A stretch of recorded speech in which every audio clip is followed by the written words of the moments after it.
Nah, sebagaimana yang kita sudah singgung tadi, ada penyebab-penyebabnya ya, perbedaan persepsi itu. Pertama, fisik. Kita sudah lelah, melihatnya itu tidak jelas, begitu ya.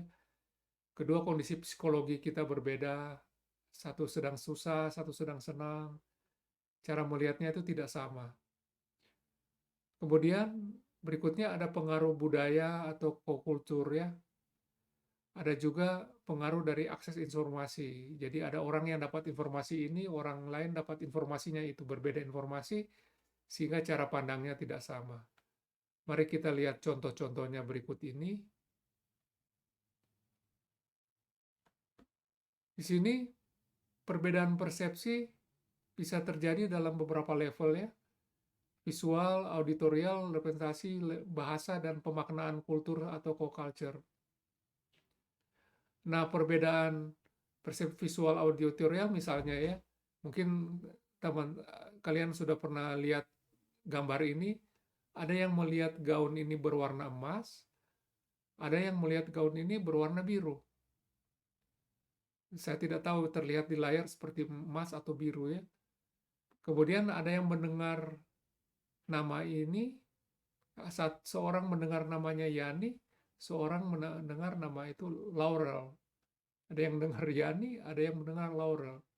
Dua-duanya kita tahu nggak salah ya, cuman itu contoh secara fisik dan psikologis kita mempengaruhi kita ya untuk berpersepsi sesuatu.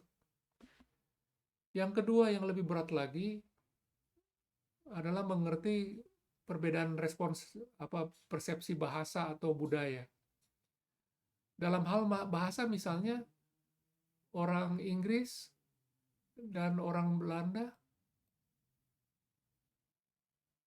memiliki cara melihat yang berbeda untuk kalimat yang sama. Misalnya bahasa Inggrisnya dibilang I hear what you say.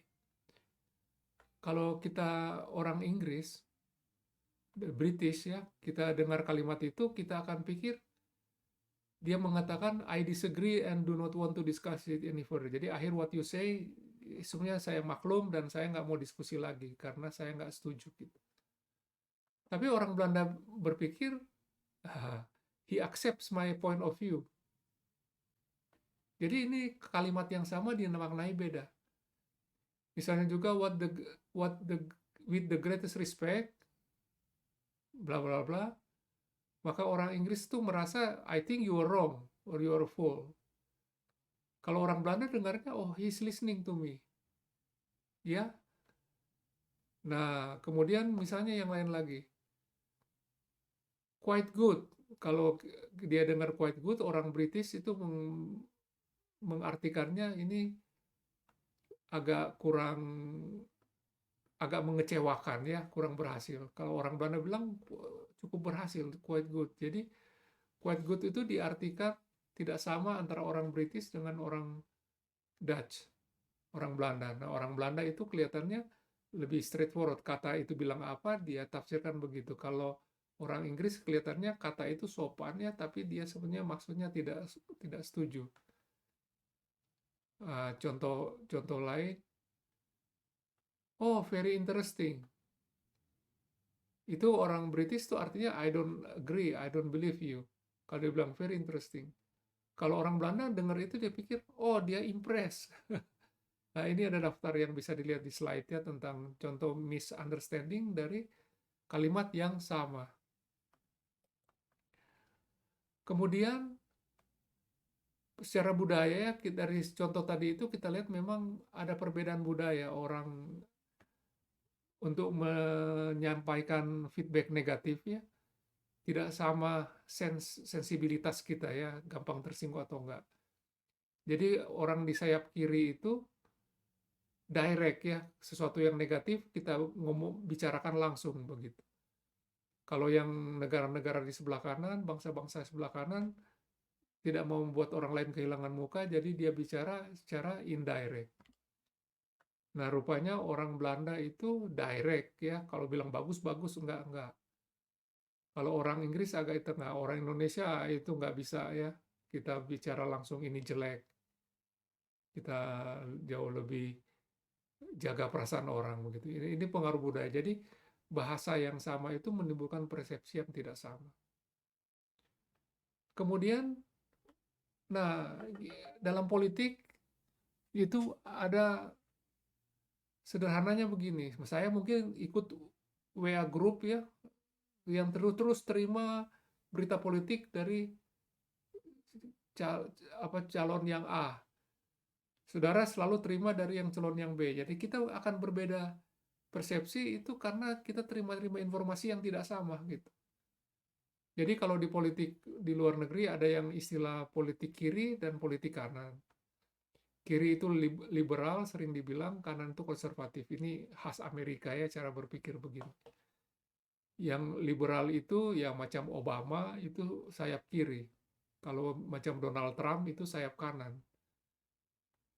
Jadi kalau sayap kiri itu selalu ingin sesuatu yang baru ya, komitmen pada ekspresi individual dan kemudian toleransi terhadap perbedaan. Kalau yang konservatif, golongannya Donald Trump itu selalu menginginkan order ya dan keamanan. Jadi selalu membayangkan yang paling penting aman. Kemudian komitmen pada tradisi, makanya disebut konservatif.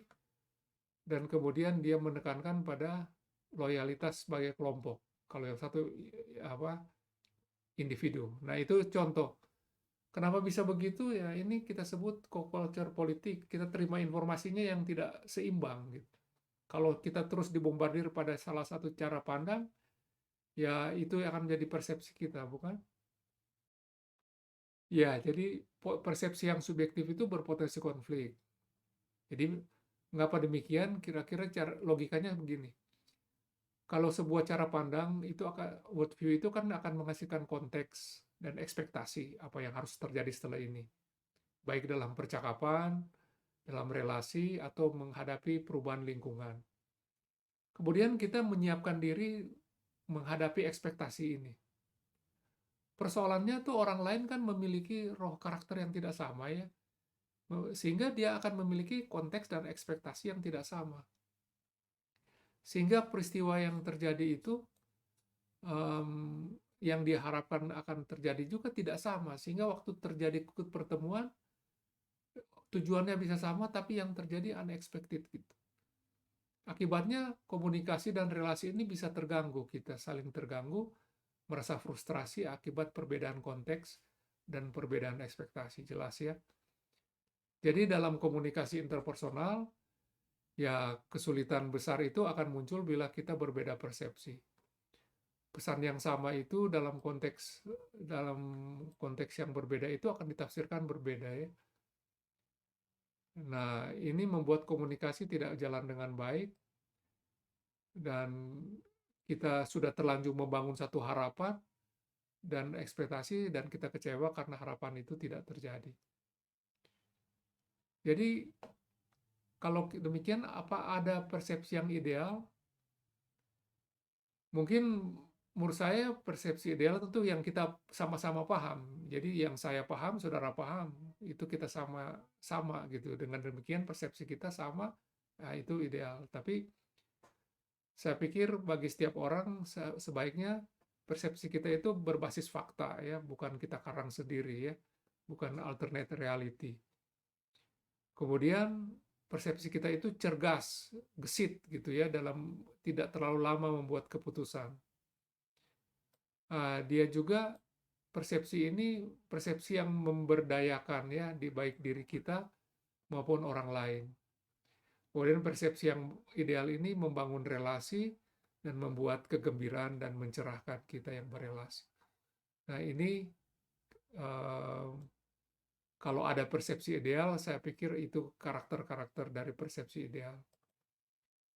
Oke, dalam kuliah kita hari ini, kita akan mengembangkan yang kita sebut kompetensi dalam mengenali persepsi, menyamakan persepsi, dan beradaptasi.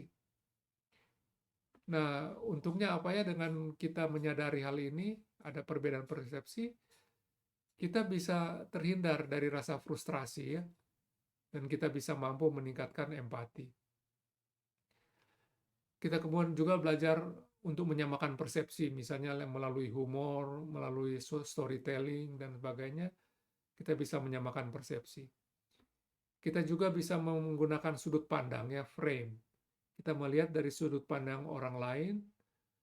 Dengan frame itu kita bisa menyelami sudut pandang orang lain tanpa kita sendiri kehilangan jati diri kita, ya. Kemudian yang penting juga bagaimana kita mengembangkan bahasa baru atau platform untuk berkomunikasi interpersonal, ya. Bagaimana kita melihat sesuatu dengan terang, dengan jernih, dengan penuh inspirasi. Itu kita belajar punya kompetensi seperti itu. Oke, jadi nanti di akhir kuliah ini kita ingin menyadarkan pentingnya persepsi, ya, bagaimana pembentukannya dan bagaimana kita beradaptasi. Kita akan bagi kuliah kita pagi ini dalam 4 isu. Satu, persepsi indrawi, Joy CS itu. Kedua, persepsi dari segi bahasa, ya, akal kita, ya, ego. Kemudian persepsi dari segi budaya, ego, id, super id, melihat apa yang mereka cari. Kemudian terakhir yang sangat penting menurut saya, persepsi suprakultural, ya, di mana karakter kita itu melakukan hal yang dianggap penting. Saudara-saudara, dalam kuliah ini kita akan memanfaatkan banyak monolog. Seperti saya berbicara ini monolog, ya, dari apa yang kita kenal TED Talks, ya, satu acara monolog yang singkat sebetulnya tapi lumayan panjangnya, 15-an menit, untuk menjelaskan konsep-konsep ini, ya. Dan kita akan mendemonstrasikan communication in action, ya. Bagaimana para monologer ini berbicara dalam mengubah persepsi kita. Jadi saudara-saudara, dalam mendengarkan tayangan-tayangan kita ini, ada 2 hal, ya, yang perlu kita aktif tangkap, ya. Pertama, kita pelajari konten message apa yang mereka sedang sampaikan. Itu pertama, message-nya apa. Kedua, kita belajar dari mereka cara menyampaikannya. Karena dengan cara yang istimewa, apa yang dalam pikiran mereka, persepsi mereka itu tersampaikan pada kita dan kita mengadopsi persepsi itu.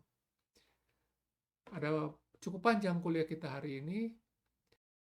Jadi mari kita mulai dengan persepsi indrawi, mata terutama, ya, dengan kita menyimak tayangan berikut ini. Kita ready? Oke.